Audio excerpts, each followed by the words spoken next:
Victoria Sullivan smoothed her emerald green dress, a nervous flutter settling in her stomach.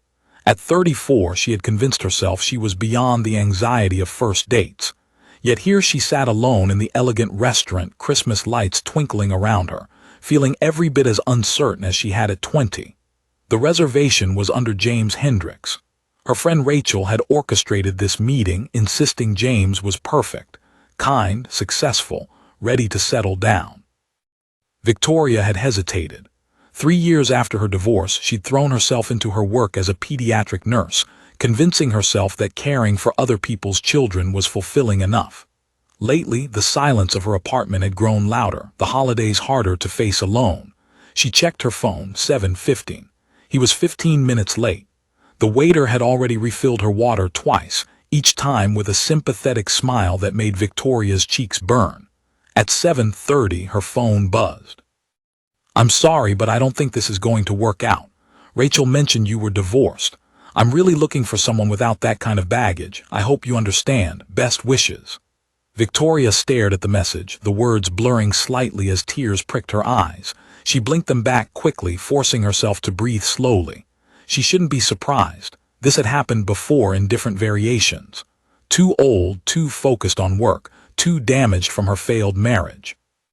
Each rejection another confirmation that she'd somehow missed her chance at the life she'd imagined.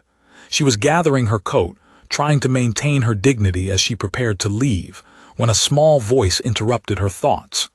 "Excuse me, miss. Why do you look so sad?" Victoria looked down to find a little girl standing beside her table, maybe 4 or 5 years old. She had blonde hair pulled up in 2 playful pigtails, wearing a red velvet dress with a white collar that made her look like a tiny Christmas angel. In her arms, she clutched a small teddy bear. Her blue eyes were bright with genuine concern, the kind of pure empathy only children possess. "Oh, sweetheart, I'm okay," Victoria managed, forcing a smile. "Shouldn't you be with your family?" "I'm with my family. That's my daddy over there." The little girl pointed to a nearby table where a man sat with an older couple. He was looking their way now, concern crossing his handsome features. "But I saw you and you looked lonely, like you needed a friend."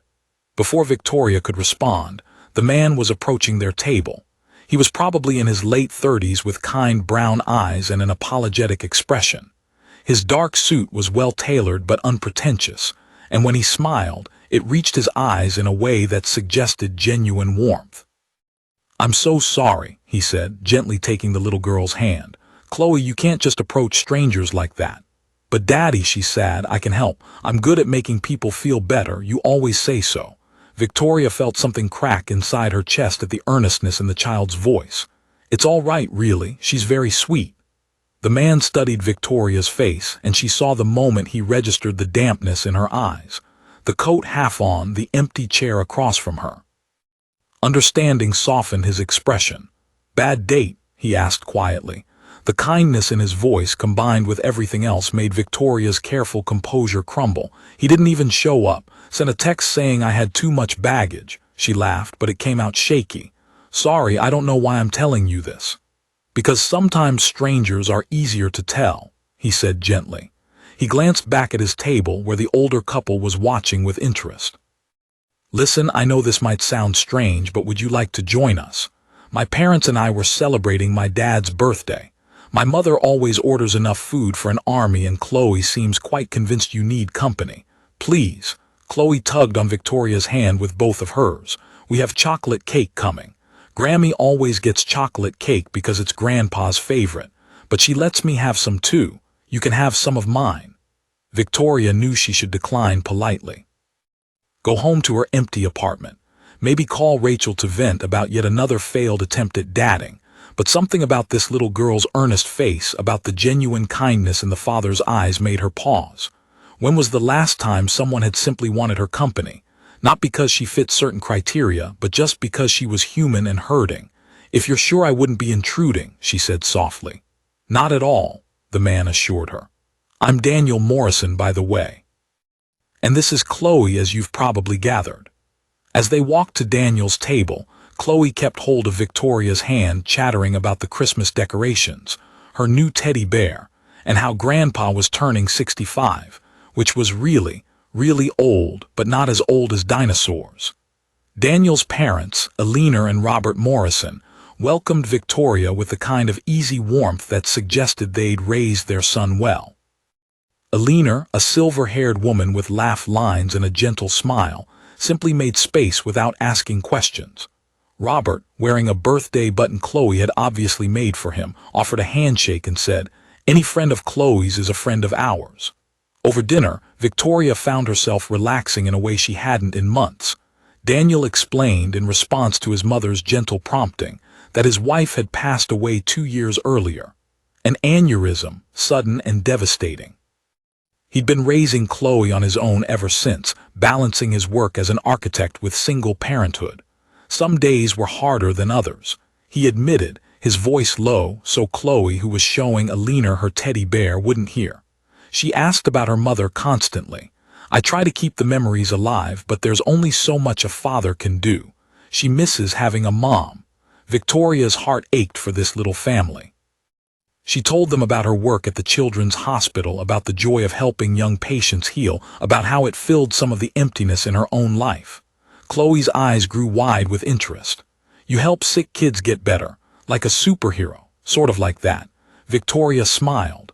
"I read them stories and bring them juice boxes and make sure they get their medicine. I love stories," Chloe announced. "Daddy reads to me every night. But sometimes he falls asleep before the ending because he's tired from work." Daniel had the grace to look sheepish. "In my defense, some of those books are very long." The evening passed in a warm blur of conversation and laughter. Eleanor shared embarrassing stories about Daniel's childhood. Robert told terrible dad jokes that made Chloe giggle. Victoria felt herself unwinding, the earlier rejection fading into background noise against this unexpected kindness. When the chocolate cake arrived, Chloe insisted on sitting next to Victoria, as they shared a slice. The little girl studying Victoria with those serious blue eyes, something shifted in the air. "Are you still sad?" Chloe asked quietly. "Not anymore," Victoria answered honestly. "You and your family have made me feel much better." Chloe considered this, taking another bite of cake. Then, with the matter-of-fact tone that only small children can manage, she asked, "Do you have kids?" "No, sweetheart, I don't." "Do you want kids?" Victoria felt her throat tighten. It was the question she'd been avoiding for 3 years, the one that hurt most to answer. "I did once. I always thought I would, but things didn't work out that way." Chloe nodded as if this made perfect sense. Then she set down her fork and turned to face Victoria fully. "My daddy is lonely too.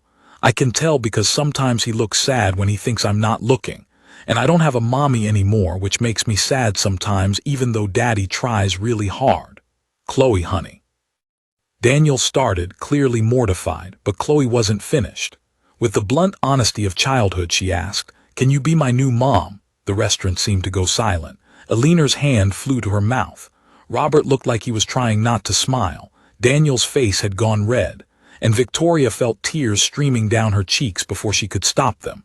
She knelt down beside Chloe's chair, bringing herself to eye level with this extraordinary little girl. "Oh, sweetheart.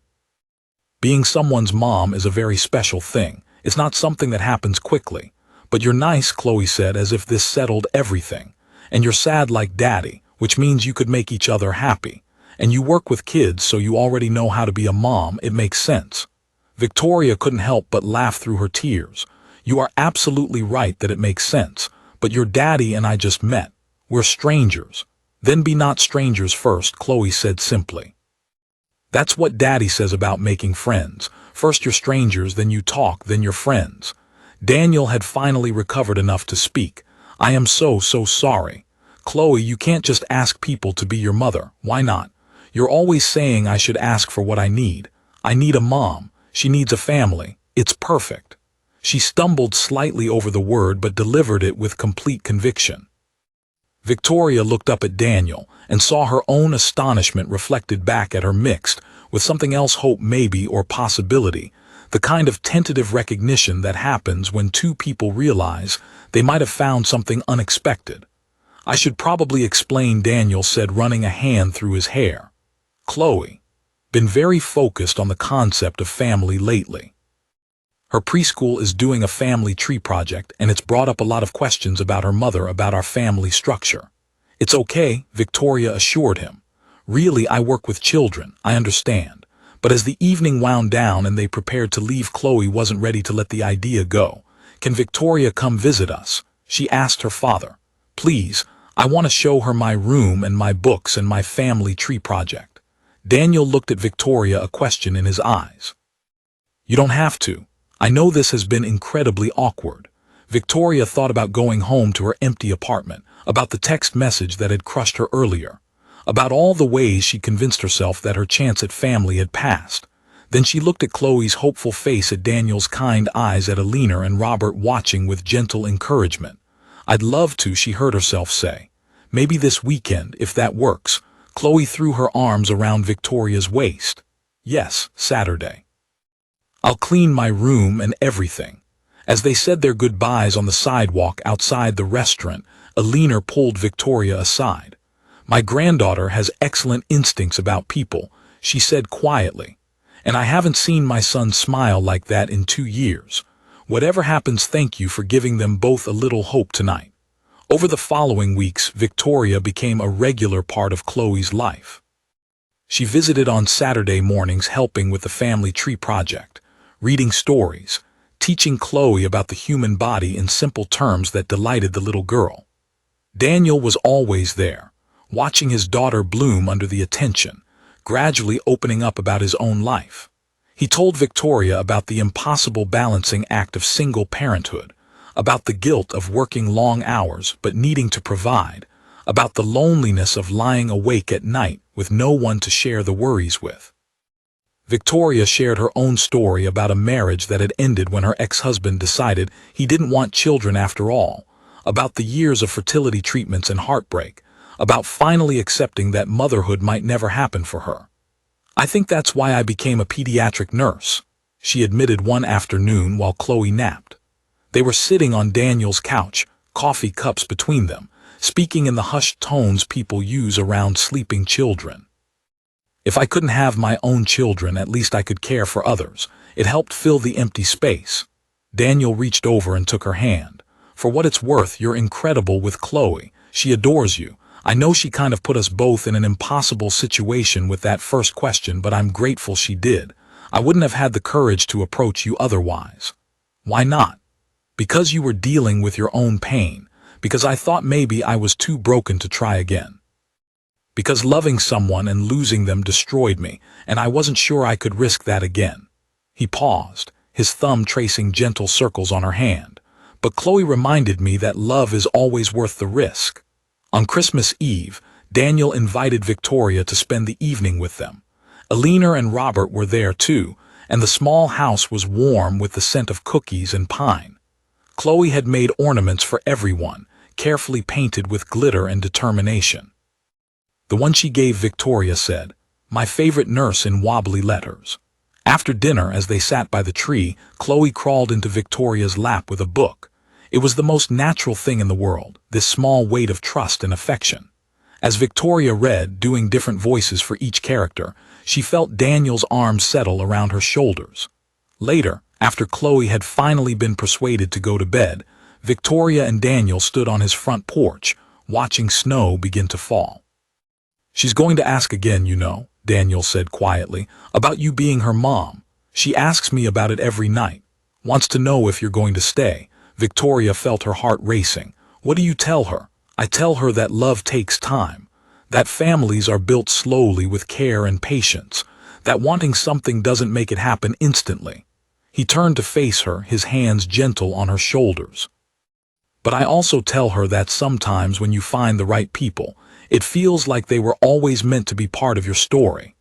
Victoria looked up at this man who'd entered her life on the worst night, who'd offered kindness when she'd expected nothing, whose daughter had somehow seen exactly what Victoria needed before she knew it herself.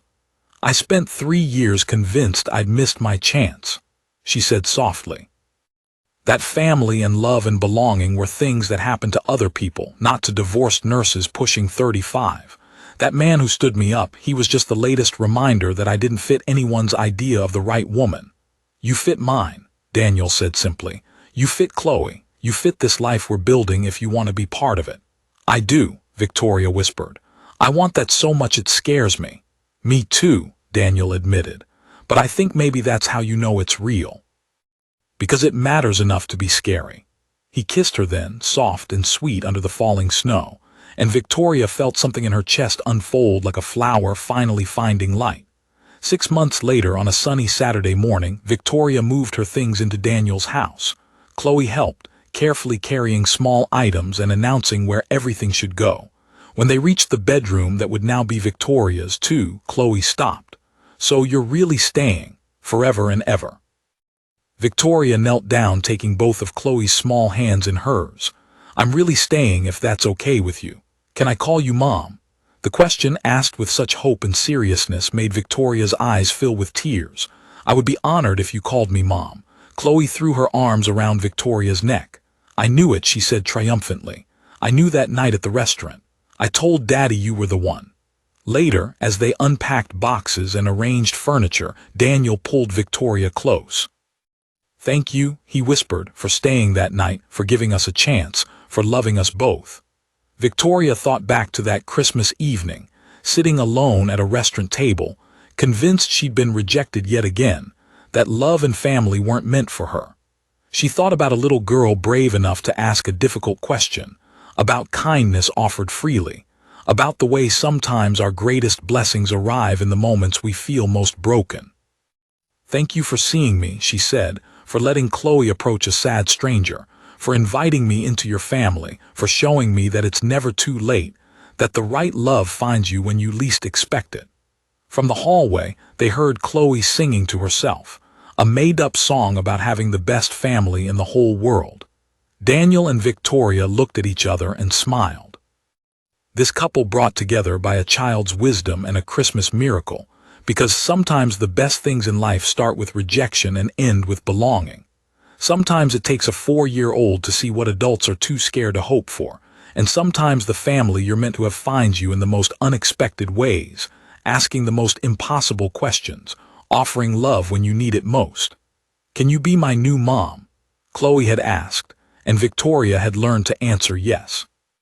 Not just to the question, but to all of it, to second chances and unexpected love, to healing and hope, to the beautiful messiness of building a family from broken pieces and brave hearts. And as snow began to fall outside their window, covering the world in white, Victoria finally understood what home felt like.